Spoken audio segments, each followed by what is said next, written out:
Call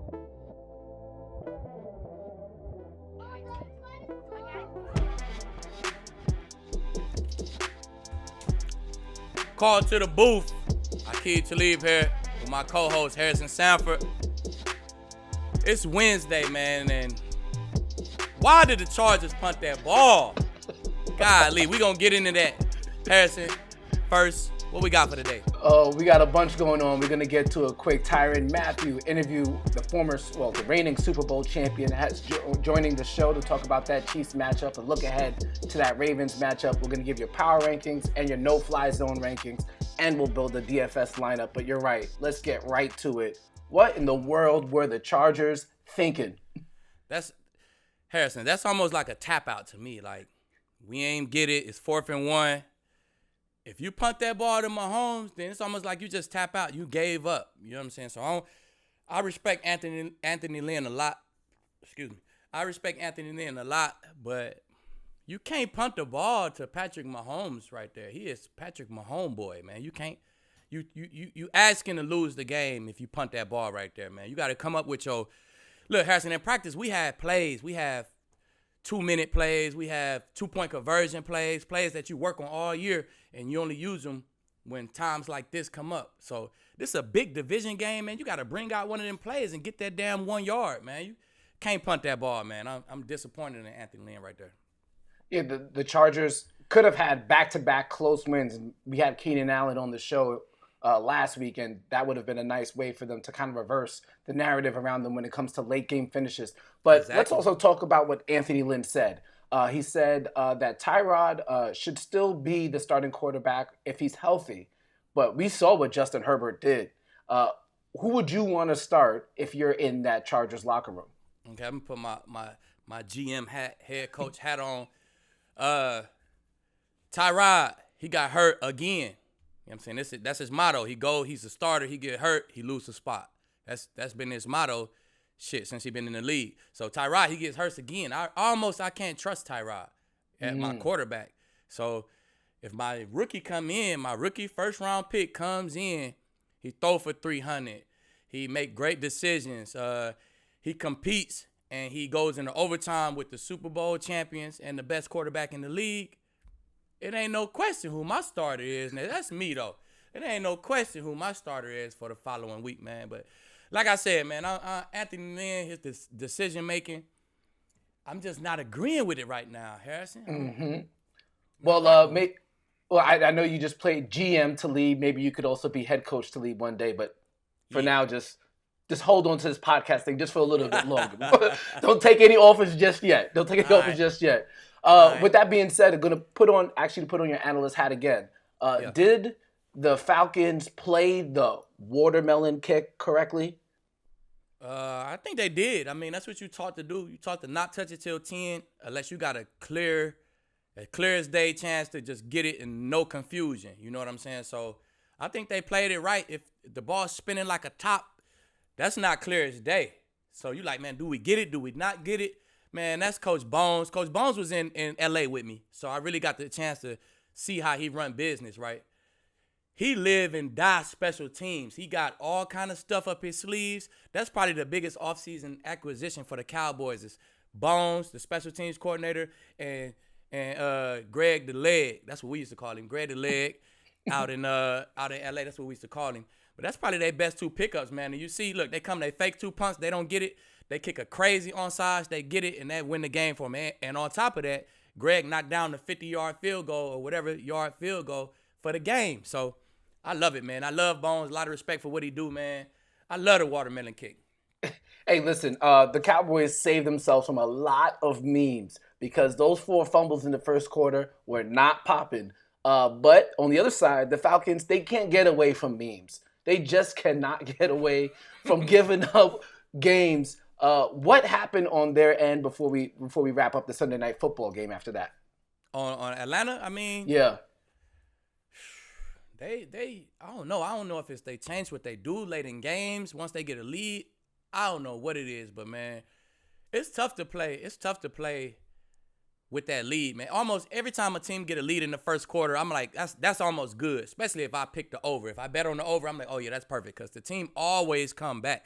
that momentum, it's hard to hold that momentum through first quarter, second quarter, third quarter, and fourth quarter. So if you jump out on top 20-0, no team ever holds that lead, man. So I don't know what it is about Atlanta. They just got problems retaining leads, man, and they lose a lot late in games. But, man, I don't know. I can't even say it's the offense. To me, it's the defense. The defense got to find a way to stand up, baby. Stand up, get a stop.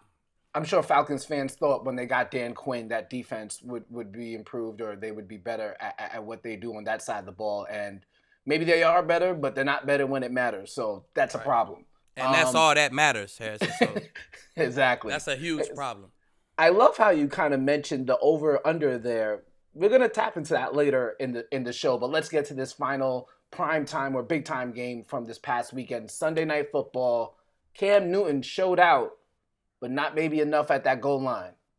Yeah, man. It was perfect, too. They had a goal line offense, right? They shift up the one tight end. They shift the running back up, and then they kind of slow to go. Cam will find the lane, and then he make that whole big old body go full speed through that lane, right? That worked once. It worked twice. Then another time they kind of slid out the one running back. They slid him to the flat. He was wide open. So for the game, you got to have something off of both of those, or the run got to be an outside run, or it got to be something. Josh McDaniels, I'm sure he got 5 more plays off that same look. And for whatever reason, he decided to go with that same slow to go. I personally thought Cam should have just got it, went fast instead of going slow this time and just, dunked on everybody, man. He's 6'6", 6'5". Can't nobody jump with him. He big. He just go jump, stick the ball out. If you fumble, who cares? If you score a touchdown, we win. You know what I'm saying? So that's what I thought personally. But, man, I know Josh McDaniels and Cam, I know they got something else up their bag besides the same run. But you got to give it to Seattle, man. They bust through. They got great push, and they got a chance to hit him before he got the sky over the line to try to score. Gotcha. So, we're running against time here because I want to make sure we get to that Tyrann Mathieu interview. So real quick, I know what happened with that game also impacted your no-fly zone rankings, and we'll do that in our last segment of the show. But we have to get to our press report. Crazy injuries this past weekend. I know it helped you or made you think of a time in your career where injuries were just going on all around the league. Yeah, man. Injury bug ain't the word. It's like a injury monster or some shit going on right now. And it reminded me of that 2011 season, man, where we was locked out. We didn't have any off season. Then we came back like July 25th, 26th, or right before training camp. Basically, we came out the lockout, went right to training camp, right? So me personally, I remember I had a hamstring out the gate.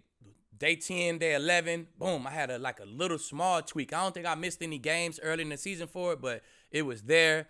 It was a high. So usually with hamstrings, if it's low, if you feel it low, you can't run, but it's probably going to go away fast, right? So you're going to be out a little bit of time, but it's probably going to go away fast. If it's high, like almost where your butt at, then you could play with it. You could kind of run, but it's going to linger, and hopefully it don't get too bad. So I remember I had a high hamstring. I kind of played with it all the way to maybe like week 13 or week 14, and then it finally popped on me, you know what I'm saying? So me personally, I was injured that year. I remember Peyton had his surgery that offseason. It was a bunch of guys, Eric Berry, Jamal Charles. It was some big names that year. Kenny Britt that year too? Kenny Britt. It was a lot of guys tearing ACLs early in the year. It was a lot of training camp injuries that year, man. So this kind of reminds me of that same situation. And, man, no injury bug, Harrison. It's an injury monster out here right now. So I don't know if it's due to, you train one way, but when you play in that game, nothing can simulate the game. So that speed we playing in the game is second to none. And I think it's just guys just hopping right into that speed, and guys is going down, man. It's crazy. A lot of fantasy football players lost key players for their team, Saquon Barkley being one of them. We're going to give people advice on who they should pick up on the waiver wire on the Friday show. But I want to identify 2 quick teams for us. First, let's talk about the 49ers. Solomon Thomas, done for the year. Nick Bosa, done for the year. Jimmy G, high ankle sprain. It's going to be, and also Raheem Mostert, also out maybe for some time as well. Are the 49ers, as presently constructed, without their two defensive linemen out for the year, are they making the playoffs? Yes or no? It's gonna be tough, man. I no, they're not gonna make the playoffs. We didn't even mention Sherman, who's down for 4 or 5 weeks or whatever, 3 weeks. So they put him on IR, so he's down for a minute. I think Coleman, Tevin Coleman, a backup running back, I think he might have went down too. I'm not sure. Paul, correct me if I'm wrong, but I think there we go. Coleman went down as well. So you down to your Kittle's been down. So man, I don't know. I said it. Look, you rewind to week 1.